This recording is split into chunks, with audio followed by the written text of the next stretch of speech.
बंधुगण दीर्घ 2 वर्ष पर आपणक पई पुनी थरे हठात सफलतार द्वार खोलिबा को जाउछि। हाँ बंधुगण, यह कोनोसी मिथ्या कथा नुह, यह संपूर्ण सत्य अटे एवं यह पछरे एक दृढ़ ज्योतिषीय प्रमाण मध्य रहिछि, जहाकु कि आज मु एही स्वतंत्र वीडियो माध्यम रे आपणक सम्मुख रे उपस्थापन करबा को जाउछि। एवं जेतेबेले आपण मध्य एही प्रमाण विषय रे जानि जिवे, आपण निजे अनुभव करिवे जे प्रकृत रे भाग्य रही द्वार गुड़िक खोली सारिछि।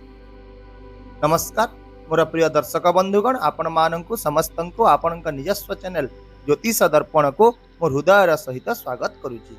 यदि आपण जने कर्कट राशि जात व्यक्ति तेबे वीडियोटी को निश्चित भाव में शेष पर्यंत देखु, कारण एही वीडियो रे आमे जानिबा जे आपणक पई किपरि केउठी एवं केउ सब द्वार वर्तमान समय रे खोली सारिछि।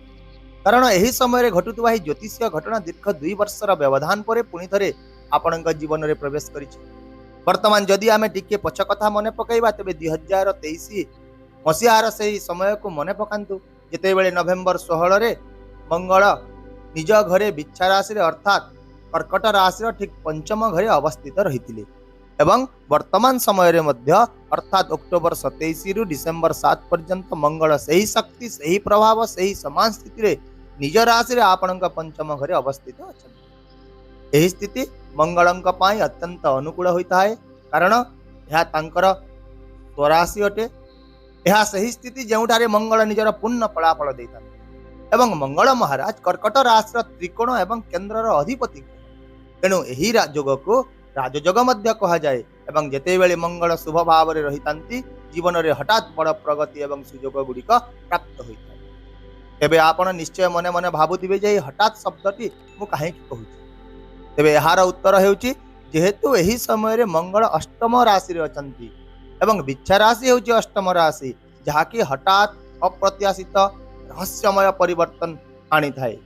तेणु जेतेबेले शक्तिर सेनापति मंगल एही राशि रे अवस्थित, तांकर प्रभाव जीवन रे अप्रत्याशित किंतु स्थायी परिवर्तन आनीदेव एवं मंगल निज घरे थिबा हेतु एही परिवर्तन गुड़िक आपणक सपक्ष रे मध्य रहिबो।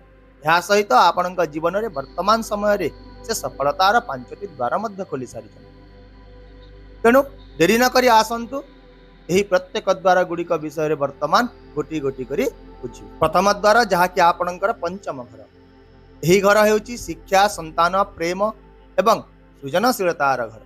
जेहेतु वर्तमान समय रे पंचम घर कर्ता होई मंगल पंचम घर अवस्थित अछंती, तेणु एही स्थिति कोनोसी आशीर्वाद ठारू कम नुहे। यदि आपण शिक्षा शिक्षादान किंबा कोनोसी सृजनशील क्षेत्र रे अछंती, तेबे एही समय आपणक पई सफलतार नूतन पथ खोलिबो। उच्च शिक्षा सहित संघर्ष करतुबा छात्र छात्री माने आश्वस्ति पाइबे। यह छड़ा संतान मानक जोगु मानसिक चिंता अनुभव करतुबा लोकंक पई मध्य एही समय शुभ खबर आनी। आपणक पिला माने प्रगति करिवे एवं मानसिक शांति मध्य आपणकर वृद्धि पाइबे। आउ मध्य पंचम घर प्रेम को मध्य प्रतिनिधित्व करे, तेणु प्रेम संपर्क रे थिबा लोक माने स्थिरता विश्वास एवं निकटतरतार एक दृढ़ भावना अनुभव करिवे। ता सहित एही समय जे कोनोसी पार्टनरशिप कार्य उपर मध्य सकारात्मक प्रभाव पकाइबे। एबे आसंतु द्वितीय द्वारटी विषय रे आलोचना करिबा, जहाकि मंगलंकर विशेष दृष्टि चतुर्थ दृष्टि सह जड़ित। तेबे ताहा सीधा सड़क आपणकर अष्टम घरे पड़ुछि एवं मने रखंतु समस्त नवग्रहंक मध्य रे केवल मंगल जणे ही हेउचंती एकमात्र ग्रह जहांकर की चतुर्थ दृष्टि रही थाए एवं जेतेबेले एही दृष्टि अष्टम घरे पड़ी थाए, सेतेबेले व्यक्ति जीवन रे गभीरतार ऊपर को जीवार शक्ति आसी थाए। आउ मध्य मंगलंक विषय रे शास्त्र रे कहा जायछि जे धरणी गर्भ संभूतम विद्युत्कांत समप्रभम कुमारम शक्ति हस्तम, अर्थात मंगल ग्रहर अंधकार को मध्य आलोक रे परिणत करिवार शक्ति। तेणु जदि आपण चाप मानसिक अस्थिरता किंबा लगातार भाव रे प्रतिबंधक गुड़िक द्वारा कष्ट पाउथिले, तेबे वर्तमान मंगलंकर एही दृष्टि सहित आपण सही अंधार रु बाहरी आसीबे। एही दृष्टि गवेषणा गुप्त विज्ञान ज्योतिष लेखा एवं रहस्यमय क्षेत्र रे काम करुवा लोकंक पई मध्य एक आशीर्वाद प्रमाणित हेबो।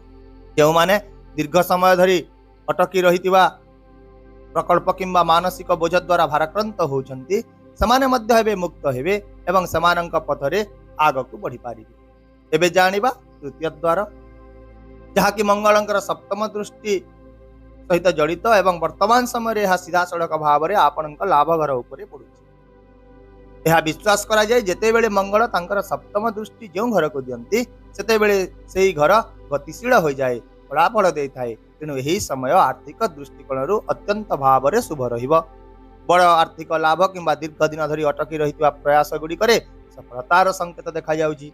लाभर घर प्रभावशाली हेबो। आपणकर सामाजिक परिसर एवं बंधु मान समर्थन मिलिबो।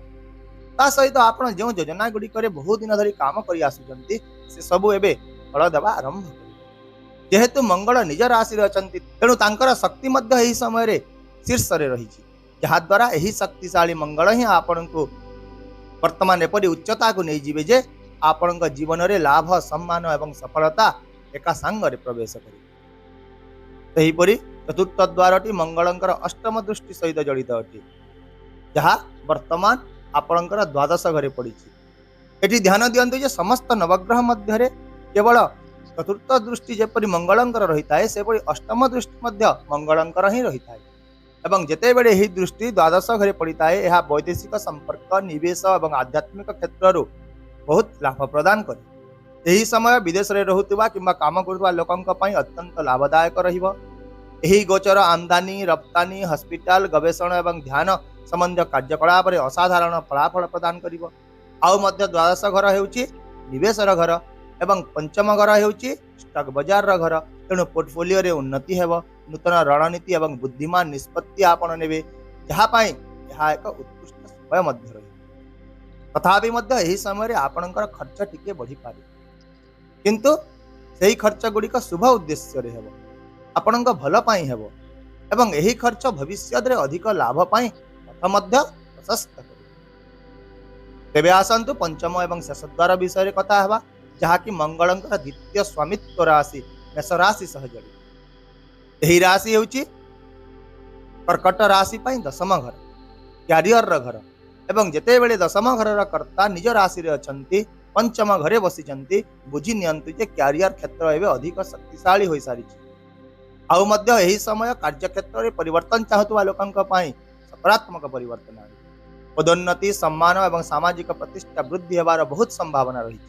विशेष भाव में यही गोचर सरकारी क्षेत्र प्रशासनिक कार्य किंबा लोक संपर्क दिगरे थिवा लोकंक पई अत्यंत फलप्रद हेबो।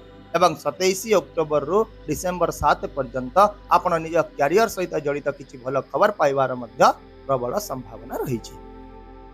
ताहेले वर्तमान एटी आउ गोटे प्रश्न उठुछि मंगलंकर एही शुभ प्रभाव को आपण किपरि भाव रे आहुरी टिके वृद्धि करि पारिबे। एही फलाफल को किपरि स्थायी सफलता रे रूपांतरित करि पारिबे। तेबे एहार केवल गोटे मात्र उत्तर रही जहाँ कि भगवान हनुमान को पूजा करवा।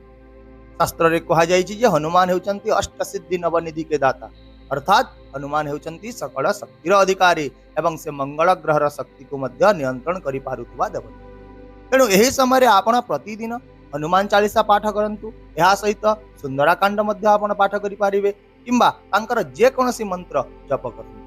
एवं विशेष भाव में मंगलवार दिन हनुमान को निश्चित भाव में सिंदूर अर्पण करंतु कारण यही प्रतिकार को शास्त्र रे अत्यंत शुभ एवं प्रमाणित बोली विवेचना कराए। यह केवल जीवन में शुभ फल आनी न थाए बरं जीवन समस्त बाधा विघ्न को मध्य दूर कर दे। तेबे बंधुगण यही समय केवल आपणक पई एक साधारण समय हेबो नहीं बरं यह आपणक पई सफलतार द्वार खोलिबार समय। केवल आपण निजर प्रयास गुडी को साधुतार सहित करंतु।